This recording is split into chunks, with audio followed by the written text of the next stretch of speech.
Hello दोस्तों, welcome to प्रतिवर्षीय अड्डा। दोस्तों, आज हम लोग यहाँ पर देखने वाले हैं DElEd first second third fourth में आने वाले सभी मोस्ट इम्पॉर्टेंट क्वेश्चंस हैं।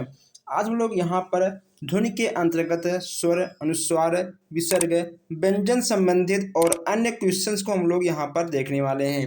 मैं यहाँ पे आपको बता दूँ कि यहाँ पे मैं आपका टेस्ट प्रैक्टिस सेट के साथ साथ यहाँ पे मैं आपको थ्योरी क्लास भी देने वाला हूँ और हर एक एक एक क्वेश्चंस यहाँ पे पूरा का पूरा व्याख्या सहित आपको मिलने वाला है। अगर आप हर क्लास को कंटिन्यू लेते हो तो कहीं ना कहीं आपका 5 नंबर यहाँ से फिक्स हो जाता है। आप चाहे फर्स्ट सेमेस्टर में हो, आप सेकंड में हो, थर्ड में या फोर्थ में हो, सारे मिक्स क्वेश्चंस को यहाँ पर आपके करवाए जाएंगे। और आप आइए देखिए अपने आप को कि आखिर आपने अब तक कितना पढ़ा है, कितना आपने सीखा है। एक बार जोरदार आप लोग इस वीडियो को, इस क्लास को अपने दोस्तों तक शेयर कर दीजिएगा ताकि और लोग भी जुड़ें और लोग भी इस क्लास को कंटिन्यू ले सकें। तो आइए हम लोग चलते हैं सीधा आज की क्लास की ओर। यहाँ पे आपको आज का दिख रहा है पहला प्रश्न। पहला यहाँ पे आपसे पूछा गया है कि हिंदी वर्णमाला में कुल कितने स्वर होते हैं। कुल कितने स्वर ध्वनियाँ होती हैं? 11 होती हैं या फिर आपके 12 होती हैं, 13 या 15? आपको बताना है कि हिंदी वर्णमाला में कुल कितनी स्वर ध्वनियाँ होती हैं। अगर हम यहाँ पे बात करें वर्णमाला की, जैसा कि आपको पता ही है कि देवनागरिक वर्णमाला में कुल मिलाकर 52 ध्वनियाँ होती हैं। कितनी होती हैं? 52 ध्वनियाँ आपको यहाँ पर देखने को मिल जाएंगी। अगर हम बात करें 52 ध्वनियाँ में, तो इसमें आपके दो पार्ट होते हैं। एक आपका होता है स्वर, क्या होता है? एक आपका होता है स्वर है, दूसरा आपका होता है व्यंजन।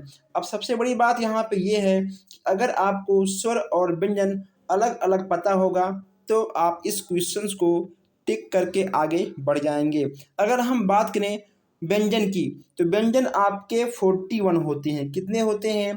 41 होते हैं। अगर आप 52 में से 41 घटाएंगे तो आपका कितना बचेगा? आपका देखिए बच जाएगा 11। यानी कुल मिलाकर आपके जो स्वर ध्वनियों की संख्या है वह आपका हो जाएगा, ठीक है, 11। यानी आपका 11, ए वाला आपका बिल्कुल सही हो जाएगा। क्या होगा? ए वाला आपका बिल्कुल सही हो जाएगा। आपके कुल कितने होते हैं ध्वनियाँ? कुल ध्वनियाँ आपकी 52 होती हैं और जिसमें से आपका 41 यानी 41 हो जाएंगे व्यंजन, उसमें आपका 11 हो जाएगा स्वर। अगर हम दोनों को जोड़ेंगे तो आपका 52 आ जाएगा।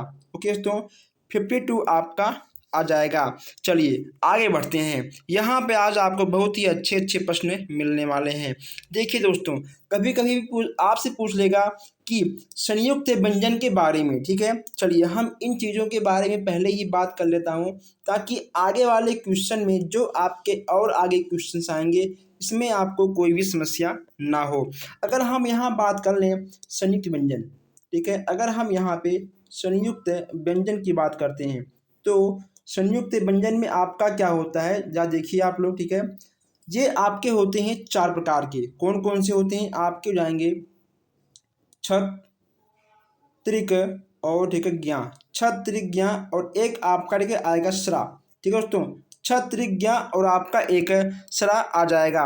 एक मिनट, ठीक है, मैं यहाँ पे आपको अच्छे से समझा दे रहा हूँ। एक ठीक है आपका आएगा छत, उसके बाद त्रिक और एक आपका आएगा ज्ञा, ठीक है, और इसके बाद आपका आएगा सरा। ये आपके होते हैं संयुक्त व्यंजन। अब कभी कभी आपसे पूछ लेगा कि ये जो दोस्तों आपका एक छत है या फिर आपका त्रा है या फिर आपका ज्ञा है, ये किन किन चीज़ों से मिलकर बनते हैं? तो इसमें आपका हो जाएगा का। एक मिनट, ठीक, इसमें आपका हो जाएगा का और एक मिनट, इसमें आपका का हो जाएगा, इसके बाद प्लस आपका सा हो जाएगा, ठीक है। इसमें आपका का और सा दोनों एक में मिल जाएगा। त्रा में आपका क्या होगा? त्रा में आपका ता हो जाएगा, ता प्लस आपका रा हो जाएगा।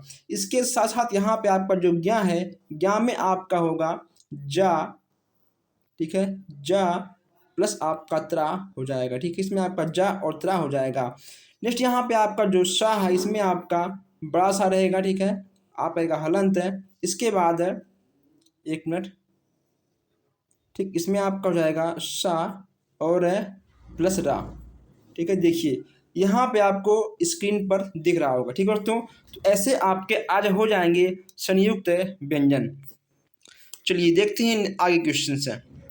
नेक्स्ट यहाँ पूछा गया है आपसे कि इनमें से द्वंद्व व्यंजन है, आपका इसमें से द्वंद्व व्यंजन कौन सा है? आपका का वाला है, या फिर आपका पा है, ता है, या फिर आपका ड़ा है? इसमें आपका क्या होगा? ए बी सी या डी? द्वंद्व व्यंजन की बात यहाँ पे की जा रही है। अगर हम बात करें इसके आंसर की, तो इसमें आपका सी वाला बिल्कुल सही हो जाएगा, यानी आपका इसमें ता बिल्कुल सही हो जाएगा। ठीक है, ता।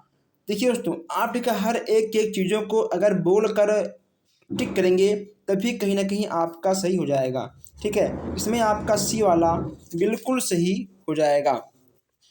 आइए आगे बढ़ते हैं। नेक्स्ट यहाँ पूछा गया आपसे कि देव, एक मिनट, पूछा गया आपसे देव नागरिक वर्णमाला में कितनी ध्वनियाँ मानी जाती हैं? 48, 49, 50 या फिर 52? देव नागरिक की बात यहाँ पे की जा रही है कि कुल कितने ध्वनियों को अब केवल मान्य यहाँ पे किया जाता है। इसमें ठीक है आपका हो जाएगा 52। कितना होगा? यानी आपका 52 बिल्कुल सही हो जाएगा। अभी हम इस क्वेश्चन के बारे में आगे बात किए थे। ठीक है, चलिए नेक्स्ट यहाँ पे आपका है छत का निर्माण किन दो ध्वनियों के संवेग से हुआ है? दोस्तों अभी हमने जस्ट आगे इसी क्वेश्चंस पर चर्चा किया था, और ये क्वेश्चंस यहाँ पे आपको सामने देखने को मिल गया है। यह क्वेश्चंस आपको बहुत ही आसानी से पता होगा। इसमें आपका हो जाएगा डी वाला। ठीक है, इसमें आपका का और सा बिल्कुल सही हो जाएगा। क्या होगा? इसमें आपका का और सा बिल्कुल सही हो जाएगा। ऐसे क्वेश्चंस आपको एग्जाम में अक्सर देखने को मिल जाते हैं, और जितना ही आप डीप पढ़ के जाएंगे उतना ही आपके लिए अच्छा रहेगा। नेक्स्ट यहाँ पूछा गया आपसे देव नागरिक वर्णमाला में वर्गीय व्यंजन है, कितना आपका है? 25 है, 30 है, या फिर आपका 39 है, या आपका 35 है? बताइए इसमें से आपका क्या होगा? यहाँ देवनागरिक वर्णमाला के व्यंजन की बात की जा रही है। व्यंजन की बात यहाँ पे की जा रही है। तो दोस्तों देखिए, इसमें आपके वर्गीय व्यंजन की बात की जा रही है। इसमें आपका ए वाला बिल्कुल सही हो जाएगा। क्या होगा? इसमें आपका ए यानी आपका 25 बिल्कुल सही हो जाएगा। यहाँ पूछा गया आपसे कि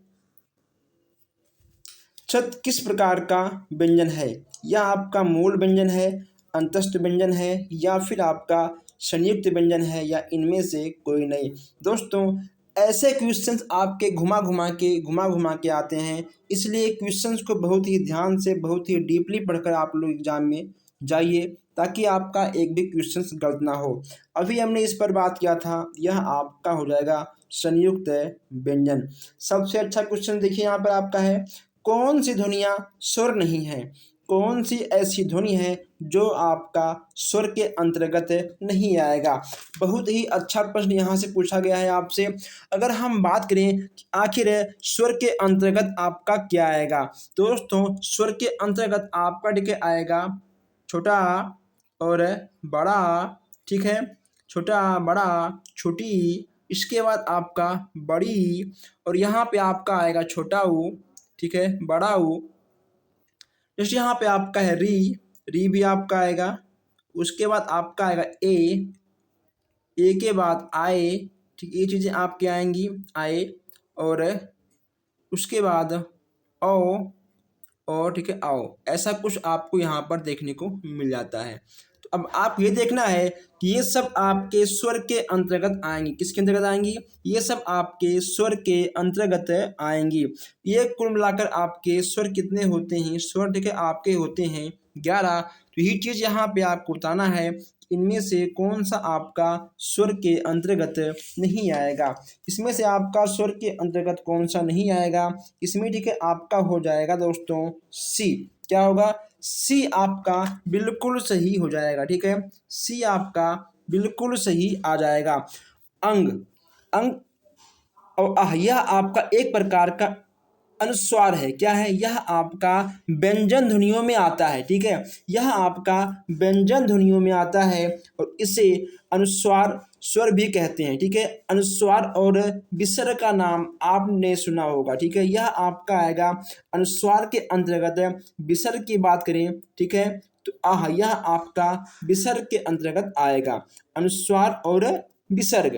क्लियर? चलिए आगे बढ़ते हैं। एक बार आप लोग जोरदार इस क्लास को शेयर कर दीजिएगा अपने दोस्तों तक। आप लोग कहीं ना कहीं आप सबके व्हाट्सएप पर कहीं ना कहीं 2-3 ग्रुप तो होंगे ही, आप लोग हर जगह इसको शेयर करिएगा। और हमको पता है कि एक एक नंबर के लिए आप लोग कितनी तैयारी करते हैं। ठीक है, अगर एक नंबर आपका कम हो जाएगा तुरंत आपका बैग लग जाएगा, इसीलिए एक एक नंबर की वजह से आप लोग अच्छे से पढ़ते रहिएगा। ठीक है, चलिए अगर कोई भी शंका शिकवा शिकायत हो किसी भी क्वेश्चन में आप कमेंट बॉक्स में हमसे पूछ सकते हैं। डिस्क्रिप्शन में आपको व्हाट्सएप ग्रुप भी देखने को मिल जाएगा। कौन सा व्यंजन महाप्राण है? अब यहाँ व्यंजन महाप्राण की बात की जा रही है। देखिए दोस्तों, महाप्राण से भी आपके क्वेश्चंस आ जाते हैं। महाप्राण, अल्पप्राण, आपने एक नाम सुना होगा अल्पप्राण। ठीक है, आपने एक नाम सुना होगा अल्प प्राण। ठीक है, अल्प प्राण, अल्प प्राण। एक मिनट, ये राइटिंग क्या हो गया? ठीक, एक मिनट, यहाँ पे आपने एक नाम सुना होगा अल्प प्राण। ठीक है, एक मिनट, अल्प प्राण यहाँ पे आपने एक नाम सुना होगा और इसके बाद आपका एक आता है महाप्राण। ठीक है, अल्प प्राण और महाप्राण आपको देखने को मिल जाता है। अब ये आपके अल्प प्राण कितने होते हैं और महाप्राण आपके कितने होते हैं? अल्प प्राण आपके 3 प्रकार के होते हैं। कितने प्रकार के होते हैं? अल्प प्राण आपके 3 प्रकार के होते हैं। महाप्राण आपके कितने प्रकार के होते हैं? आपके होते हैं 2 प्रकार के। अब ये जो आपके महाप्राण होते हैं 2 प्रकार के, कौन कौन से होते हैं? इसमें ठीक है आपका आ जाएगा खा और घा। क्या होगा? खा और घा आपको देखने को मिल जाएगा। महाप्राण में आपका खा और घा आ जाएगा।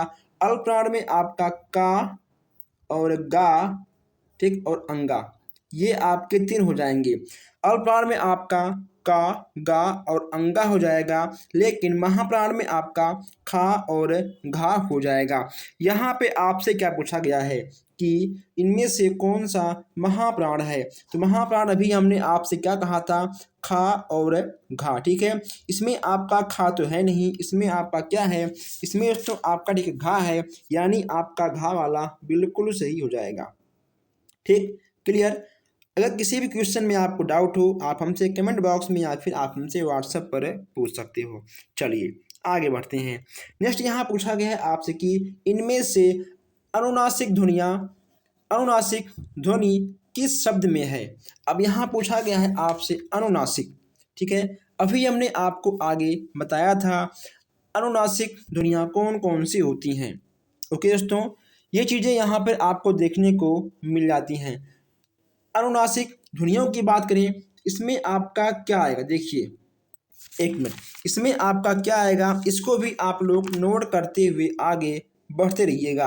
अगर हम बात करें अनुनासिक ध्वनियों की, इसमें आपका ठीक है आएगा अड़ा, सॉरी अंगा। ठीक है, अंगा आपका आएगा, ज्ञा आपका आएगा, ठीक है, आपका ड़ा आएगा, आपका ना आएगा, ठीक, और ये आपका मा आएगा।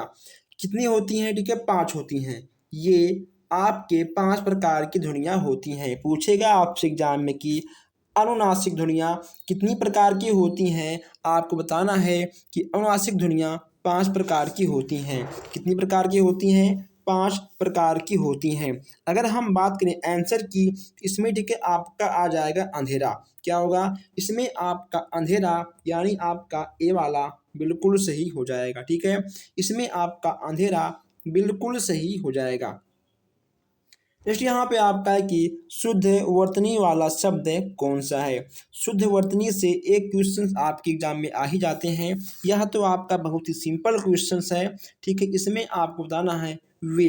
ठीक है दोस्तों, देखिए ये जो यहाँ पे आपका लिखा गया है, ठीक है, वकरी, ये आपका बिल्कुल गलत है। ठीक है, वहाँ ये भी आपका गलत है और ये बे, ये भी ठीक है आपका गलत है। वे आपका बिल्कुल सही है। ठीक है, ये बे नहीं होता, ठीक है, वे होता है, बे आपका नहीं होगा। ठीक है, यहाँ पे आपका ठीक है लिखा है वकरी। ठीक है, यहाँ पे आपका होना चाहिए ठीक है, बकरी।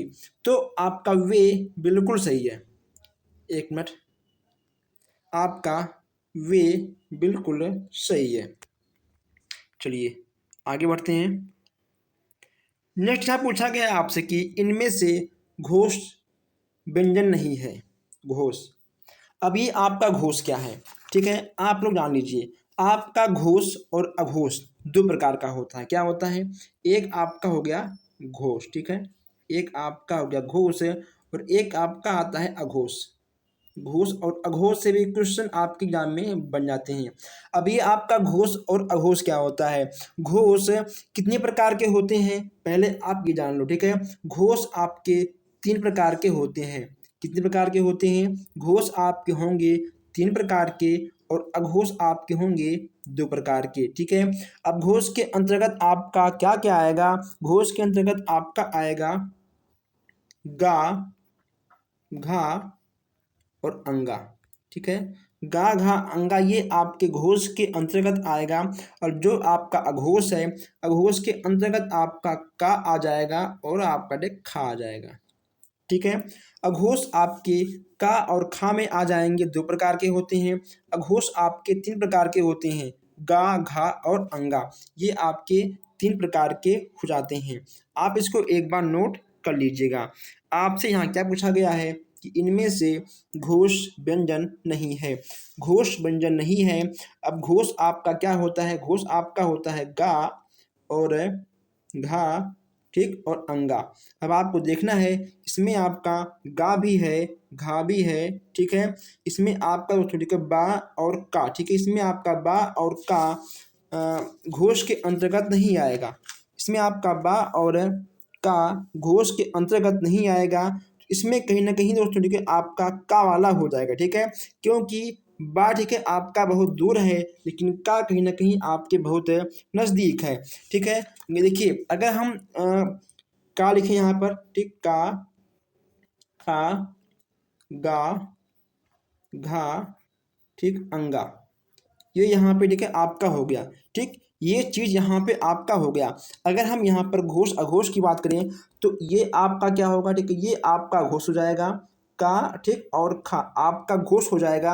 ये तीनों आपके घोष हो जाएंगे, ठीक है। तो इसमें आपका घोष नहीं है, यानी आपका इसमें का वाला बिल्कुल सही, ठीक है, हो जाएगा, ठीक। इसमें आपका का वाला बिल्कुल सही हो जाएगा, क्योंकि का से लेकर अंगा तक जो आपके घोष अघोष बनते हैं, इन्हीं पांच से बनते हैं। इन्हीं पांच में से आपको बताना है कौन सा घोष है, कौन सा अघोष नहीं है, ठीक। चलिए नेक्स्ट यहाँ पे आपका है कि किस शब्द की वर्तनी अशुद्ध है। अब यहाँ पर वर्तनी अशुद्ध की बात की जा रही है। इस पर हम अधिक बात नहीं करेंगे। शुद्ध किस शब्द की वर्तनी शुद्ध है, यहाँ शुद्ध की बात की जा रही है। यहाँ आपसे पूछा गया है कि ऋषि शब्द कौन सा सबसे अच्छा है। ये दोस्तों आपका बिल्कुल ठीक गलत है, ये भी आपका गलत है, ये भी आपका गलत है। सिंपल सा क्वेश्चन था, आपका ऋषि बिल्कुल सही हो जाएगा, ठीक है। ये आपका बी वाला बिल्कुल सही हो जाएगा, बहुत सिंपल है। चलिए नेक्स्ट यहाँ पे आपका है कि अंश अंश का युग्म अर्थ है। यहाँ पर आपसे शब्द अर्थ के भी क्वेश्चंस पूछे जाते हैं। अगर हम बात करें इनके आंसर की, तो इसमें आपका ठीक है दोस्तों हो जाएगा भाग, ठीक, और कंधा। देखिए यहाँ पे आपका भाग है, ठीक है। एक अंश का मतलब होता है कि इसमें भी हमारा भाग है, इसमें भी हमारा अंश है, ठीक, और एक अंश का मतलब होता है कंधा, ठीक है। ये आपका गंधा भाग है, ठीक है। चंद्रमा, सूर्य, ये सब आपके नहीं होंगे, ठीक। आपका भाग और कंधा बिल्कुल सही हो जाएगा। आइए आगे बढ़ते हैं। अभी जो हमारे भाई बहन इस क्लास को लाइक नहीं किए हैं, लाइक कर दें। कमेंट बॉक्स में आप लोग अपना ज़रूर राय दीजिएगा, और प्लीज़ आप लोग इस क्लास को अपने दोस्तों तक शेयर ज़रूर कर दीजिएगा। नेक्स्ट यहाँ पे आपसे पूछा गया है कि अनुस्वार अनुस्वार को किस वर्ग में रखेंगे। अनुस्वार को किस वर्ग में रखेंगे, ये भी यहाँ से क्वेश्चन आपका बन रहा है। दोस्तों अनुस्वार, विसर्ग, अनुनासिक, अल्पप्राण, महाप्राण, घोष, अघोष, ठीक है। यहाँ से क्वेश्चंस आपके जरूर बन जाते हैं, और इन सब पर हमने चर्चा कर लिया है बहुत पहले ही, तो यहाँ पर देखिए अगर हम ठीक है बात करें इसके आंसर की, तो यह आपका व्यंजन में आएगा। किस में आएगा? व्यंजन में आएगा। आपका स्वर में आएगा ही नहीं, ठीक है, ना आपका स्वर में आएगा और ना आपका आएगा अर्ध स्वर में। आपका व्यंजन बिल्कुल सही हो जाएगा। सी वाला आपका बिल्कुल सही हो जाएगा। चलिए आइए आगे बढ़ते हैं। अब यहाँ पे आपका ठीक है दोस्तों नेक्स्ट क्वेश्चन है कि यहाँ पे आपका चल रहा है 15वां क्वेश्चन से पूछा गया है कि री किस प्रकार का स्वर है। दोस्तों री आपका किस प्रकार का स्वर है इसके बारे में भी आपको बताना है। ऐसे क्वेश्चंस आपसे आएंगे, बहुत इजी क्वेश्चंस लगते हैं, लेकिन घुमा कर आपको क्वेश्चन मिलेगा तो कहीं ना कहीं आप परेशान हो जाओगे। तो री आपका किसके अंतर्गत आएगा? दोस्तों री आपका आएगा संतृप्त, पश्य और हस्त, ठीक है, यानी आपका हो जाएगा ये सभी। ये आपका डी वाला बिल्कुल सही हो जाएगा, ठीक है। आइए अब यहाँ पूछा गया है कि ज्ञ वर्ण किस दो ध्वनियों के मेल से बनता है। अभी हमने आगे इस पर चर्चा किया था, इस पर हम अधिक अब नहीं बोलेंगे। इसमें आपका ज और ज्ञ, ठीक है, ठीक है दोस्तों, ये आपके दोनों हो जाएंगे। जा और ज्ञ मिलकर आपका बनेगा। तो यहाँ पे आपका जा, ठीक है, और त्रा, ये दोनों मिलकर आपका ज्ञ बन जाएगा, ठीक है। चलिए आगे बढ़ते हैं। नेक्स्ट यहाँ पे आपका है कि कौन सा स्वर अर्ध संतृप्त नहीं है। कौन सा स्वर अर्ध संतृप्त नहीं है। अब यहाँ पे आपसे अर्ध संतृप्त के बारे में पूछा गया है, इसके बारे में भी हम लोग आइए देख लेते हैं। अगर हम बात करें कि अर्ध संतृप्त नहीं है, इसमें आपका आ वाला बिल्कुल सही हो जाएगा, ठीक है दोस्तों। आ वाला आपका इसमें बिल्कुल सही हो जाएगा। ऐसे क्वेश्चंस आपको देखने को हर एग्जाम में अक्सर मिलते रहेंगे। अगर ठीक है हम बात करें आखिर आपका जो तो अर्ध संतृप्त होता है, ठीक है, अर्ध संतृप्त जो आपका होता है उसमें आपके कौन कौन से आते हैं इसमें, ठीक है, आपका ए और आओ, ठीक है, ए और आओ आपका अर्ध संतृप्त के अंतर्गत आएगा। ये जो आपका अर्ध संतृप्त होता है इसमें आपका ए, ठीक, और आओ ये आपके होते हैं, ठीक, आपका आ नहीं होता है। एक होता है आपका विस्तृत, ठीक है, विस्तृत, अर्ध विस्तृत, इन सब से भी क्वेश्चंस आपके एग्जाम में बन जाते हैं। और नेक्स्ट यहाँ पूछा गया है कि किस प्रकार का व्यंजन है। बहुत ही सिंपल सा प्रश्न है। इसमें आपका हो जाएगा उच्छिप्त व्यंजन। क्या होगा? उच्छिप्त आपका बिल्कुल सही हो जाएगा। नेक्स्ट यहाँ पे आपका है कि ई ध्वनि किस वर्ण की ध्वनियाँ हैं। ई ध्वनि किस वर्ण की ध्वनियाँ हैं ये भी आपको यहाँ पर बताना है। इसमें आपका हो जाएगा ये सभी, यानी इसमें आपका डी वाला बिल्कुल सही हो जाएगा। कैसे? यह आपका संवृत्त में आएगा, अग्र में आएगा और यह आपका दीर्घ में आएगा, यानी ई जो होता है आपका तीनों स्वर के अंतर्गत आएगा, ठीक है, तीनों स्वर के अंतर्गत यह आपको देखने को मिल जाएगा। कैसे? यहाँ देखिए, ठीक है, डिस्प्ले पे यहाँ पे आपको दिख रहा है, डिस्प्ले पर आप देख लीजिएगा और आपको समझ में आ जाएगा। आप इसको एक बार नोट भी कर लीजिएगा, ठीक है दोस्तों। आइए नेक्स्ट यहाँ पूछा गया है आपसे इनमें से मूर्धन्य व्यंजन कौन सा है, ठीक है, मूर्धन्य व्यंजन इसमें से आपका कौन सा होगा। ये बहुत ही सिंपल सी बात है, इसका जवाब आपको कमेंट बॉक्स में देना होगा, ठीक है, इसका जवाब आपको कमेंट बॉक्स में देना होगा। इस क्वेश्चन का जवाब आपको कहीं से भी ढूंढकर कैसे भी अगर आपको याद है तुरंत आप इसका जवाब मुझे कमेंट बॉक्स में दे दीजिएगा।